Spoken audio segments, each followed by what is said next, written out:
welcome back to my YouTube channel. It's your girl Brittany Summer, and I'm back with another recap video to The Shy episode 5. And yeah, it's prom night. It's getting lit. Y'all stay tuned. Before we get started, please make sure you like, comment, and subscribe, all that good stuff. To all my subscribers, thank you so much. To my new visitors, please subscribe. I really appreciate it. Thank you so much. And yeah, let's get into this recap.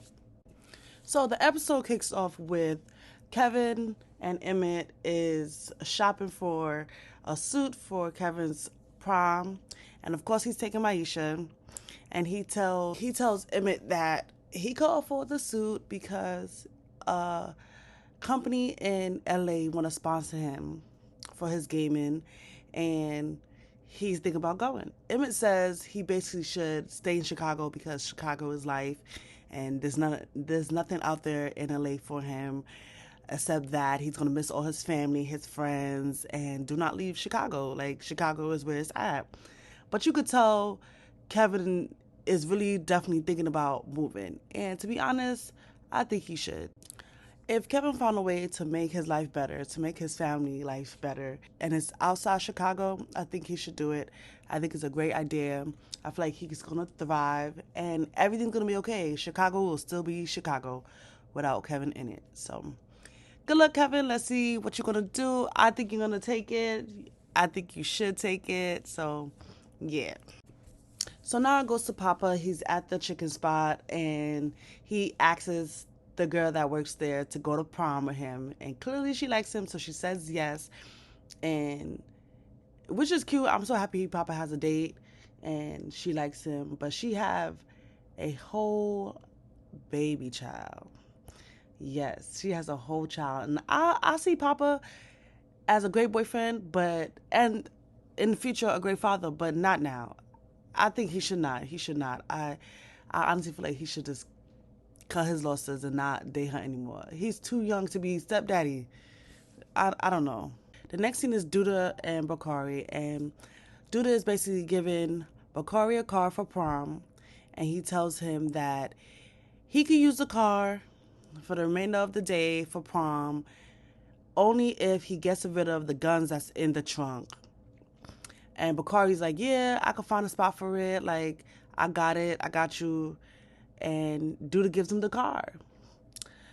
All I'm saying is Bakari needs to be careful. It's really sus. Duda is a sus ass person. Nobody likes him. I don't like him. And Bakari's gonna get himself in some trouble. It's clear, like, he's headed down the wrong path, and you see that he's a good kid. So we'll see. And my thing is, Duda is such a badass person. Why can't he get rid of the guns himself? Like, why is he always putting other people to do the job for him? Like, it's giving, like, you mad needy. Like, do your own job. So after that, it goes to Tiffany. She's at the weed spot with Carl, the guy who correctly he's teaching her the ropes about how to grow her weed, her natural weed. And somebody steals her car. And of course, is Duda Peoples that stole her car, and they go to the garage and get her car back. Her and her boo, Rob, goes, and they get the car back, and they clearly pissed. Rob gets in Duda's face, and Duda's like, bruh, like, get in your car, and we ain't paying for shit. Like, it's on you. So at this point, they really do need to get away from Duda. Everybody needs to get away from Duda. But Tiffany gets her car back, and I'm happy for her, but now she got to fix her windows. This part is a little sad because I really feel bad for Keisha, but she gets fired from her job. Her manager pulls her to the side and saying, like, you're always late, and you're new here, and we're having budget cuts, so we have to let somebody go. And since you're always late and leaving early, we have to let you go. So I feel bad for Keisha because she really liked that job. She really wanted to be a teacher. But at the end of the day, it's definitely understandable why they fired her. You know for a fact if something's going to go wrong, they're going to cut the last person that got hired. And you wasn't bringing your A game, which sucks, but she's a great person, so I know she's going to find another job. So as all of that is happening, Emmett is dropping off his son to Tiffany, and he's like, "Yo, what happened to your car?" And she tells him what happened, and Emmett gets upset and is like, "Yo, why you don't call me?" And Tiffany says, "Straight up, which is facts. You're not my man no more. Like, why am I calling you? Like, I have a man to handle these things." And Emmett gets upset, whatever. I understand why he's upset because he bought her the car, but like, you're getting upset like to the point where you're mad she honestly didn't call you. Like, why don't you understand why she didn't call you? So then Emmett decides to go to Duda and try to press somebody, and it backfired on him. Like, Duda pulled out a gun on him and was like, "Watch your place, know your place, and keep it moving before you really get dealt with." And at this point, I'm like, you see, this is who you're messing with.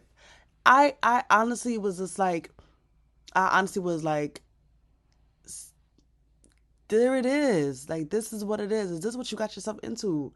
You made this man pay for your crib, like, is doing mad extra stuff for you, gave you a gun. Like, son, this is the man. And now you see, and now you got to get out of it. Good luck, Emmett. So after that, it goes to Gemma is trying on a dress, a pink dress. It is an ugly dress, I'm not gonna lie. And she doesn't like it either. And Tara, which is her Gemma's father's girlfriend, opens her door and was like, "Hey, if you want, I can take you shopping because that dress right there for prom is really ugly and you should not be rocking that." So they decide to go together to shop for a dress. And they bond, which is really, really cute. But the funny thing is, when they got the dress and showed the father was like, "Nah, not that dress. Like, it looks so slutty, basically." And he told Gemma to change and was like, "I don't want my daughter to be wearing that." And Tyra basically said to her man, like, "So what you think about me? This is how I dress also. Like, I dress nice and tight clothes and short skirts. How you think about me?" Which is facts because she just bought your daughter a dress that she would wear and you don't like it.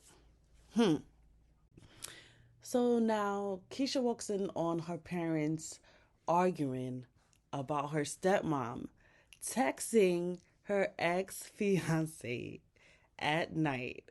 You see, I knew this was going to happen in the last episode. I was really, really hoping that um, the stepmom would not like engage with her ex fiance or ex girlfriend. I was really hoping that didn't happen, but it seems like she opened the door to their relationship, and now they're texting at night, going out for lunch, and she says it's innocent to Keisha, but I honestly feel like because the mother cheated on her before, she's gonna feel like it's okay to cheat now.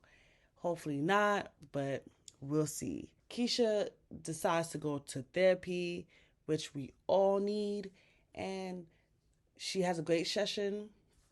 I'm happy for her because she really does need somebody to talk to. She has a lot going on. She has a lot to balance, and everybody needs the help. So now Bakari goes to Shad's house and presents to him the bag of guns for him to hold. So at first, Shad was like, "Nah, I'm good. I don't want to hold that." But then Bakari was like, "I got 600 beans right now. I could give you all 1,000." It was some bread. It was a lot of money, and Shad said, "Yeah," and put the guns in a vent. So hopefully those could stay safe until whenever. But I feel bad for Shad because all he's trying to do is get some money. And when he's just looking for a solid deal, like a stable deal, a legit job that he don't have to go to jail for. Goodness, let's see how this is gonna happen. Like how his wife, how his girl's gonna find this guns in the vent. Dang. The next scene is so cute. Is all the boys sitting in the living room, basically talking about like who is Kevin taking to prom, and all the girls is upstairs except for Gemma. You know, Gemma got to change her clothes because her daddy's tripping, and Papa's date had to cancel because clearly she don't have a babysitter. But she tells Papa to come over after prom so they could talk, whatever. Papa thinks they're gonna get it on. I think not. So now all the family members is outside waiting for them to make their exit outside. And Everybody walks out, and Kevin is with Maisha. They look so cute. I love everybody's outfit. Everybody's outfit looks great. It's adorable. And Bakari meets Nala's brother for the first time. And he did exactly what the father said. Shake his hand, look him straight in the eyes, and be firm and be polite, whatever, and be respectful. It was a great scene. Okay, my thing is the Shy. They honestly should have showed how Papa would have react when he saw that Kevin and Kevin date was Maisha. Like I wanted to see the reaction. What did he say? Because clearly he approves. Clearly he wants them happy. But come on, what was the conversation like when Kevin was like, "It's Maisha," or when Maisha showed up and she was there for Kevin? Like I wanted to see that conversation. Oh, and of course, Maisha won prom queen. Woo, Maisha! And Jake won prom king. So yay, go Jake! Woo woo! I love them. Perfect. So now after prom, Bakari drops Papa off to his girl's house. So Papa knocks on the door. She answers, and here it is, her son. Her son looks like 6 years old, probably 5 years old. And Papa looks like, what in the hell is going on? My thing is, I want to see how Papa's going to react or tell everybody that his girl got a baby. Like, is he even going to mention it, or is he going to stop talking to her? Is he going to act like nothing ever happened? Let's see. Good luck, Papa, because I don't see you as stepdaddy. So now Bakari and the lady is driving around, cruising, having a good time, listening to music, like having a great time together, just riding around town. It don't look like Bakari's speeding, but son, the cops come, pull him over, and guess what happened? Yup, they both get sent to jail. When I tell you, everything in my heart was like, thank God he got those guns out those cars, because they was gonna go down for some shit, boy. And so the parents come, pick them up, whatever, Papa, father come get Bakari, and Kevin moms and her brother come and get Nalay. In the ride home with Papa and his dad and Bakari, Bakari's in the back seat bawling, bro, like crying. And that's just to show like you're not prepared for this life. You should not be in this life. You should not be doing this hood ass, gangster ass shit. It's not for you. I hope he took this as a lesson and decided like this is the end. I'm not with this shit no more. Let's see how Bakari is gonna act. Let's see how Duda's gonna act with Bakari, with him getting pulled over and losing the car. So Victor has like a get together with his campaign manager, his girl, and he tells his campaign manager that like, yo, me and Duda buried the body basically. When everybody left to go home, the cops, the FBI knocked on Victor's door and was like, hey, you need to come to the police station with me. We have to ask you some questions about somebody that died. So what are you gonna do now, Victor? What are you gonna do now? Hey, I ain't no snitch, but what are you gonna do now, Victor? Now it goes to Maisha and Kevin. They at Kevin's apartment chilling, and Kevin asks Maisha, like, hey, what if you got the opportunity to move to LA? What do you think about it? And Maisha says, like, I don't really think about it, but if it was for my career, hell yeah, I'll leave. And Kevin is like, so you will leave me? You will leave me here?